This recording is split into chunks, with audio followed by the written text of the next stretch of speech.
Now, the federal government has refused to rule out the introduction of a new fee to see a doctor. The Commission of Audit has received a submission from a former Abbott health advisor proposing a $6 fee to see a doctor. Terry Barnes was a senior policy advisor to Mr Abbott while he was health minister in the Howard government, and he joins us now in the studio. Many thanks for making time to discuss this concept. Take us through what it is that exactly you're proposing.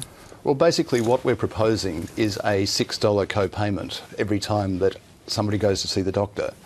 If you're bulk billed now, you would get a $6 fee that you would pay to the doctor's surgery when you go to the doctor. If you're already paying a co-payment, you would continue to do that. So would the co-payment go up?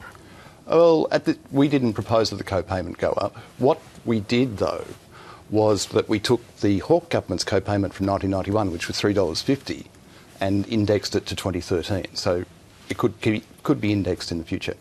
So what's in the $6? What's the benefit? Well, the $6 goes into the health system. The problem is that taxpayers can't sustain Medicare, growth of Medicare year on year and dollar on dollar. What we are suggesting is that a small contribution by patients at the time they go and see a doctor puts more money in GPs' pockets, plus the Medicare rebate. It keeps the whole system going. What do you think that some patients might now opt, if they know they're going to have to pay that $6, go straight to an emergency department, which is already clogged? Some people feel they're sort of quite dependent on going to their doctor, and they aren't paying at the moment, many of them through bulk billing.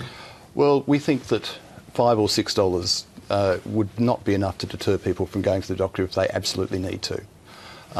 And it has to be fair and reasonable as well, and that's why we propose that that no person on lower income or with children under 16 should pay for more than, or pay a co-payment for more than 12 visits a year.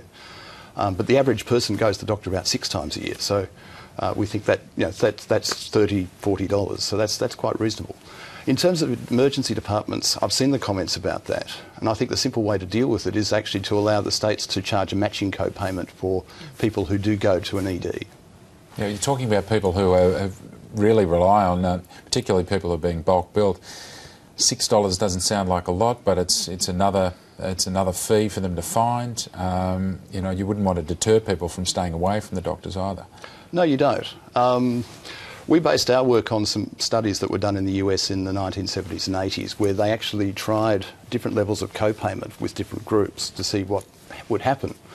And with a 25% co-payment, which is about twice as much as what we're suggesting, the demand for medical services did go down a little, but people still went and got what they needed. So we're saying that this is quite reasonable to keep the whole system going. Of course, we've seen the Medicare levy go up because of the NDIS as well. People are paying through their taxes. A lot of people pay that co-payment, sometimes quite hefty co-payments, because the doctors don't bulk bill.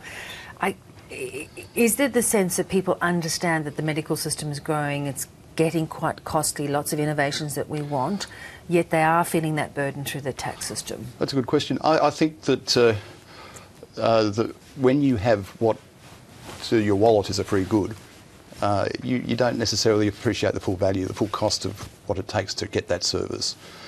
This is sending a price signal to people, there's no question about that. But if it means that they know what they're getting, and that is access to a world-class healthcare system, is that a bad thing? And what in the level of the co-payment we're suggesting is equivalent to a hamburger and fries or a schooner of beer. I mean, it's not a great deal. And if we're talking about, say, up to $50, $60, $70 a year max for people on low incomes, is that unreasonable? And Terry, you have been an advisor to Mr Abbott. Do you think you'll go for it? Well, I haven't spoken to the Prime Minister or to the Health Minister about this. I mean, this is a private report that was commissioned. Yes. The one thing I do know, having worked with Tony Abbott, is that he would not endorse something that was not considered fair and reasonable. So I think if you look at the proposal on its merits, I think it is. But that's up to the government to make a decision about the tough budget decisions it has to make. And that's the reality, the political realities. They're tough budget decisions, but also it didn't go too well for Bob Hawke, the co-payment concept. So do you think he has the political appetite? I think the Prime Minister is somebody who's up for a fight for good for good outcomes and good policy. I hope that the government does have a close look at this, but it is a private proposal that has been given to the Commission of Audit. It's up to the Commission of Audit and the government to make their own decisions.